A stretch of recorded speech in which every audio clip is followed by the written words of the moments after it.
नमस्कार मित्रों, इस वीडियो में आज हम उन शिव भक्तों के लिए वीडियो बना रहे हैं जो शिव में आस्था रखते हैं और उन्हीं के भरोसे सारा कार्य करना चाहते हैं। मित्रों, हमने बहुत सारी वीडियो डाली हैं। इसका मतलब यह नहीं होता है कि उतनी सारी साधनाएं हमने की हैं। केवल मंत्र की क्रिया और उसकी विधि साधना की वह महत्वपूर्ण होती है। बाकी सारा काम एक सा रहता है। चाहे आप किसी की भी साधना करें, और साधना में केवल महत्वपूर्ण होता है गुरु मंत्र, यानी गुरु से दीक्षा लेकर मंत्र का जाप किया जाए, कोई साधना की जाए। और दूसरा रहता है संयम। संयम यानी शुचिता, स्वच्छता और ब्रह्मचर्य, और कम खाने वाला और झूठ ना बोलने वाला, अपने आप को आचार विचार से सही रखे, फिर साधना करे, तो उस व्यक्ति को उस साधना का प्रत्यक्ष प्रमाण मिलने लगता है। यदि कोई साधक अपने इष्ट को सब कुछ मानकर उस प्रकार से वह साधना करे, तो उसे वही इष्ट सब कुछ प्रदान करने की शक्ति प्रदान कर देता है और समय समय पर वह सब कुछ उसे मिलता है। आज हम शिव भक्तों के लिए यह साधना बता रहे हैं, और बहुत ही साधारण और इतनी सरल है कि जो आप इसे रोजाना कर सकते हैं। अब गौर से इसे सुन लीजिए और कर लीजिए। अभी से शुरू कर दीजिए, तो आपके जीवन में जो कुछ भी घटित हो रहा है वह होना स्वाभाविक क्रिया ना होकर एक विचित्र क्रिया को बदलकर आपको प्रभाव दिखाई देगा। क्योंकि हर व्यक्ति अपनी समस्याओं को दूर करने के लिए ही साधना करता है और प्रभु की भक्ति करता है। पर जो शिव भक्त है उसके लिए यह वीडियो बहुत खास होने वाली है। और अब आप इसकी एक विधि विधान की क्रिया सुन लें, उसी प्रकार आप करें। यदि आप नहीं शिव भक्त हैं और करना चाहते हैं, तब भी आप गुरु मंत्र लेकर आप इसे कर सकते हैं। सामान्य तरीका से किसी शुभ दिन का चुनाव कर लें और अपने घर में अपने गुरु की फोटो, श्री गणेश भगवान की फोटो, महालक्ष्मी की, महासरस्वती की और शिव और पार्वती की फोटो ये लगा लें। फोटो लगा लें, चित्र लगा लें, या कोई बाजार से छोटा शिवलिंग लाकर लगा लें, पर फोटो अवश्य लगाएं। क्योंकि फोटो दिखने से मन की शांति और मन की एकाग्रता पैदा होती है। यदि साधक के मन में एकाग्रता नहीं है, तो वह फिर कितने भी मंत्रों का जाप करे, उसे उसका निर्धारित फल प्राप्त नहीं होता। क्योंकि मन बहुत तेजी से इधर उधर भागने लगता है। तो आपको क्रिया कैसे करनी है कि जैसे आप नहा धोकर स्वच्छ वस्त्र पहनकर अपने पूजा स्थल पर आएंगे, तो एक लोटा जल भरकर लाएं और वहां थोड़े छींटे मारें और वह जल रख दें। आपके पास पुष्प हैं तो 4, 6, 10 पुष्प तोड़कर लाएं और फिर उन्हें वहां रख लें। फिर आपको सबसे पहले जल के गिलास को लेकर उनको स्नान कराना है गुरुदेव के चरणों में। गुरुदेव के चरणों में प्रार्थना करिए, और मंत्र नहीं जानते हैं तो सामान्य तरीके से कहिए कि गुरुदेव, मैं आपको स्नान कराता हूँ, आप स्नान स्वीकार करें और सभी शक्तियों को स्नान स्वीकार कराएं।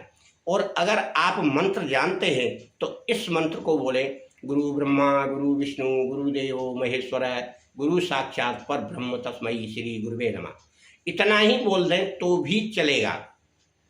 अब उसके बाद गुरुदेव का स्नान कराने के बाद आप गणेश जी का स्नान कराएं, लक्ष्मी जी का स्नान कराएं, सरस्वती जी का स्नान कराएं, फिर माता पार्वती और शंकर जी का स्नान कराएं। इसके बाद आपके पास चंदन है तो किसी प्लेट में उनके नाम से चंदन लगा दें। क्योंकि रोजाना आप माथे पर लगाएंगे तो शायद जो आपके फोटो हैं वो गड़बड़ हो जाएंगे। इसलिए प्लेट में उनके नाम से लगाएं, पहले गुरु जी के नाम से, फिर गणेश जी के नाम से, लक्ष्मी जी के नाम से, सरस्वती जी के नाम से और शिव और शक्ति के नाम से। इस प्रकार लगाकर फिर फूल चढ़ा दें, फिर अगरबत्ती दिखा दें और दीपक जला दें। इस प्रकार से सभी प्रकार से घुमाकर आपको फिर लास्ट में ये जला दिया है, तब आपको वंदना करना है गुरुदेव से कि श्री गुरुदेव, मैं आपको कोटि कोटि नमस्कार करते हुए धूप, दीप, नैवेद्य, पुष्प, वस्त्र सभी अर्पित करता हूँ। आप उन्हें सहर्ष से स्वीकार करें और हमारे ऊपर कृपा बनाए रखें और सभी शक्तियों को धूप, दीप, नैवेद्य, पुष्प, वस्त्र सभी अर्पित करवाएं।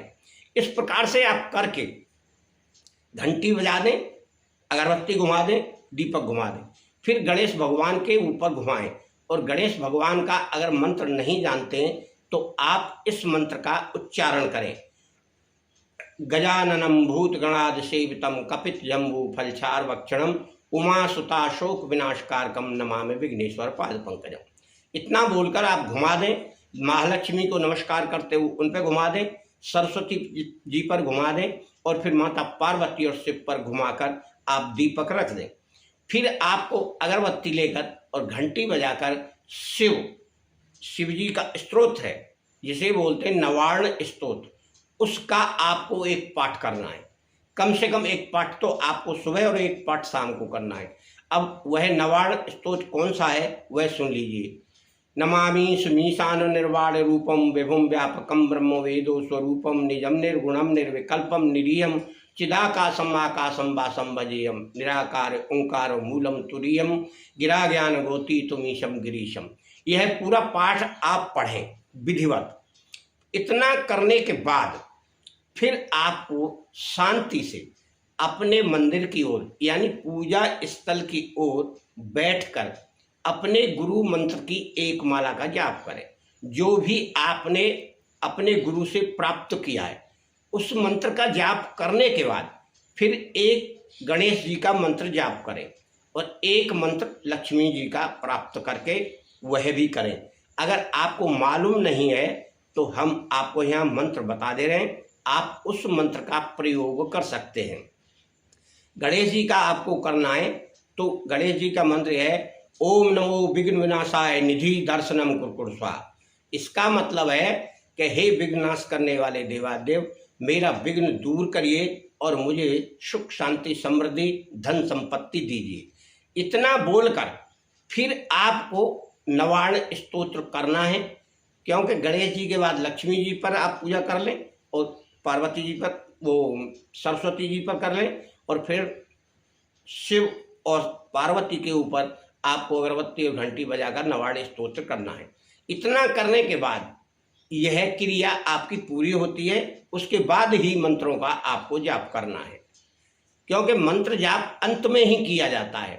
पहले उनको स्नान कराइए, चंदन लगाइए, फिर पूजा करिए, फिर प्रार्थना करिए मंत्रों द्वारा, फिर आप नवार्ण का स्तोत्र करिए, उसके बाद आपका मंत्र जाप होगा। यह विधिवत पूरी क्रिया है, इसे आप रोजाना करें। अब कोई व्यक्ति हमसे पूछता है कि आपने किए, तो यह संभव कैसे हो सकता है कि जितनी वीडियो हमने बनाई हैं वो सारी साधनाएं की हों, परंतु जो साधना हम करते हैं उसके विषय में यह आज हमने क्रिया आपको पूजा की बताई है। और अपने मन को प्रसन्नचित होकर अपना रोजाना का दैनिक कार्य करें। आपका और आपके घर परिवार का मंगल हो, आपको उत्तम फल अवश्य प्राप्त होगा।